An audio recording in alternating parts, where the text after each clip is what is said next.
അസ്സലാമു അലൈക്കും. നിങ്ങളുടെ ഒരു കാര്യം അത് ഹൈറാണോ ഷർറാണോ എന്ന് തിരിച്ചറിയാൻ അതിന് വേണ്ടിയിട്ടുള്ള കുറച്ച് സൊല്യൂഷനാണ് ഞാൻ പറയുന്നത്.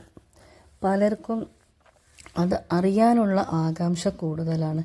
കാരണം നമുക്ക് അറിയില്ലല്ലോ, ഒരു ചക്ക കണ്ടാൽ ചക്കൻ്റെ അകത്തുള്ളത് നല്ലതാണോ പഴുത്തതാണോ കെട്ടതാണോ എന്നറിയാൻ അത് കീറി നോക്കണം അതിൻ്റെ ഉൾവശം എന്താണെന്ന്. അപ്പോൾ അതുപോലെ നമുക്ക് ആരെയും അറിയാൻ പറ്റില്ല, ഒരു വ്യക്തിയുടെ മനസ്സെന്താണെന്ന് അറിയാൻ പറ്റില്ല. അതുപോലെ ഹയറാണോ ഷെറാണോ എന്ന് തിരിച്ചറിയണം.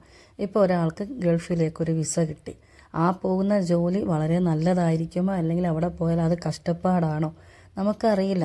അതുപോലെ നമ്മുടെ മകൾക്കൊരു ജോലി കിട്ടി, ആ ജോലി അവൾക്ക് നല്ലതായിത്തീരുമോ അല്ലെങ്കിൽ അത് ബുദ്ധിമുട്ടായിത്തീരുമോ.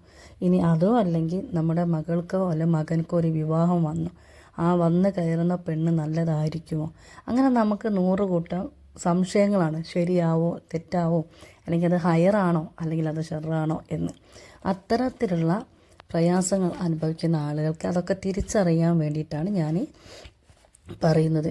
അതിന് നിങ്ങൾ ചെയ്യേണ്ടത്, ഇശാ നിസ്കാരത്തിന് ശേഷം കിടക്കാൻ നേരം ഒന്നും കൂടി വുളു എടുത്തതിന് ശേഷം കിടക്കയിലിരുന്ന് ശുദ്ധ മനസ്സോടുകൂടി നിങ്ങൾ ഓതേണ്ടത് 3 സ്വലാത്ത്, ഫാത്തിഹ 10, ഇഖ്ലാസ് 11, വീണ്ടും 3 സ്വലാത്ത് എന്നിങ്ങനെ ഓതി വലത് വശം നിങ്ങൾ നിങ്ങൾക്ക് എന്താണോ അറിയേണ്ടത് ആ കാര്യം അള്ളാഹുവിനോട് ദുആ ചെയ്ത് വലത് വശം ചരിഞ്ഞു കിടന്നാൽ നിങ്ങൾക്ക് സ്വപ്നത്തിൽ അള്ളാഹു സുബ്ഹാനഹു വ തആല അതിൻ്റെ ആ ഒരു കാര്യത്തിൻ്റെ, നിങ്ങൾ എന്താണോ ഉദ്ദേശിച്ച ആ കാര്യത്തിൻ്റെ ഹൈറും ഷറും തിരിച്ചറിയാൻ പറ്റും. ഇനി രണ്ടാമത്തെ കാര്യം എന്ന് പറഞ്ഞാൽ ഇഷാക്ക് ശേഷം 2 റക്അത്ത് നിസ്കരിക്കുക. അതിനുശേഷം സൂറത്തുൽ കൗസർ ഒരു പ്രാവശ്യം ഓതുക. പിന്നീട് താഴെ കൊടുത്ത ഈ ഒരു ദിക്ർ 360 പ്രാവശ്യം നിങ്ങൾ ഓതണം. യാ റഷീദു അർഷിദിനി യാ അലീമുൽ അല്ലിംലി മിനൽ ഹാലി, അത് നിങ്ങൾ ചൊല്ലാം. ശേഷം കൈവെള്ളയിൽ ഊതി ശരീരം മുഴുവൻ തടഞ്ഞ് ഉറങ്ങാൻ കിടക്കുമ്പോൾ ശരീരത്തിൽ തടവി വലത് വശം ദുആ ചെയ്ത് ചരിഞ്ഞു കിടക്കുക. ഇത് രണ്ടാമത്തെ ഒരു സൊല്യൂഷനാണ്.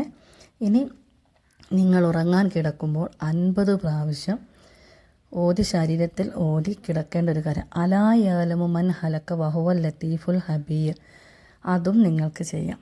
ഇതൊക്കെ നിങ്ങൾക്ക് ഇതിൽ ഏതാണോ നിങ്ങൾക്ക് ചെയ്യാൻ പറ്റുന്നത് അത് എടുത്തിട്ട് വേണം നിങ്ങൾ ചെയ്യാൻ. നല്ല മനസ്സോടായിരിക്കണം, തഖ്വയോട് കൂടി റബ്ബിനൊക്കെ മനസ്സർപ്പിച്ചിട്ട് നിങ്ങളെ നിസ്കാരവും നിലയൊക്കെ നല്ലപോലെ മുന്നോട്ട് കൊണ്ടുപോവുകയാണെങ്കിൽ മാത്രമേ ഇതൊക്കെ ചെയ്തിട്ട് കാര്യമുള്ളൂ. അല്ലാതെ നിസ്കാരമില്ല, ദിക്റില്ല, സലാത്തില്ല, അള്ളാഹുവിനോടൊരു അടുപ്പം ഇല്ലാതെ ഇതെടുത്ത് വെച്ചിട്ട് ഇതൊരു ഖുർആനിക ഒരു ചികിത്സാ രീതിയാണ് ഞാനിപ്പോൾ പറയുന്നത്. അപ്പോൾ അതിൻ്റെതായൊരു ഫലം കിട്ടണമെങ്കിൽ അതിൻ്റെ രീതിയിൽ തന്നെ ചെയ്യണം.